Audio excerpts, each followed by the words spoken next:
વલસાડ શહેરમાં વહેલી સવારથી જ વરસાદ છે તે જોવા મળ્યો છે। ધોધમાર વરસાદને કારણે મુખ્ય માર્ગ પર નદીઓ વહેતીના દ્રશ્યો સામે આવ્યા છે।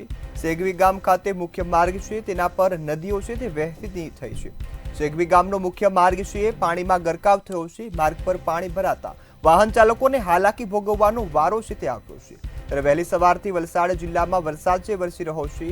પાણી નિકાલની વ્યવસ્થા ન હોવાના કારણે લોકો પરેશાન થયા છે। પંચાયત દ્વારા પાણી નિકાલની વ્યવસ્થા કરવા હવે માંગ કરાઈ છે। ત્યારે સેગવી ગામ ખાતે મુખ્ય માર્ગ છે તેના પર પાણી વહેતા થયા છે।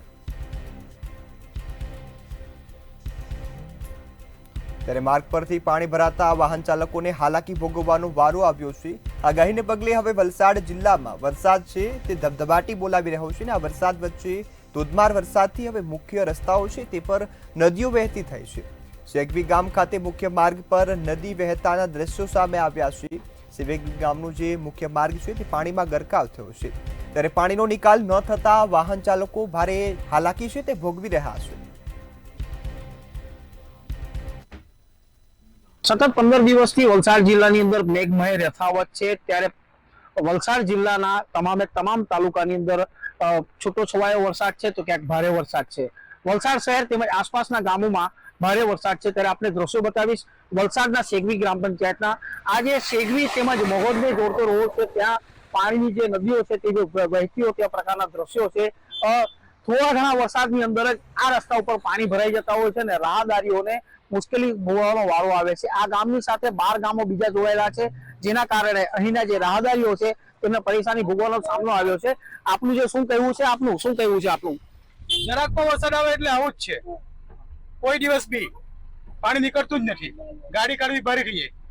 આ સ્કૂલના બાળકોને લઈને જાઓ છો આપ, કેટલી પરેશાની ભોગવવાનો વારો આવ્યો?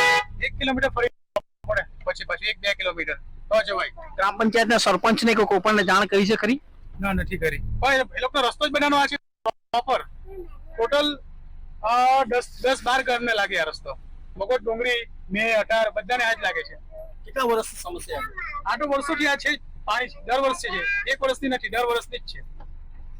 તો જે રીતે રાહદારીઓ પાસે આપણે સાંભળવામાં આવ્યું કે તે રીતે આ સતત 10 થી 12 ગામોને જોડ છે અને આ ગામની અંદર જ્યારે લોકો અહીંથી પસાર થતા હોય છે ત્યારે લોકોને હાલાકીનો સામનો ભોગવવાનો વારો આવતો હોય છે। ત્યારે ગામના સરપંચની પણ આ બાબતની જાણ કરેલી છે પરંતુ ગ્રામ પંચાયતની અંદર પૂરતી ગ્રાન્ટ ન હોવાનો હાલ તો રટણ રટવામાં આવી રહ્યું છે। ત્યારે અહીં વલસાડ જિલ્લાની અંદર ભારે વરસાદના કારણે જે રસ્તાઓ છે તે હાલ પાણી થઈ ચૂક્યા છે।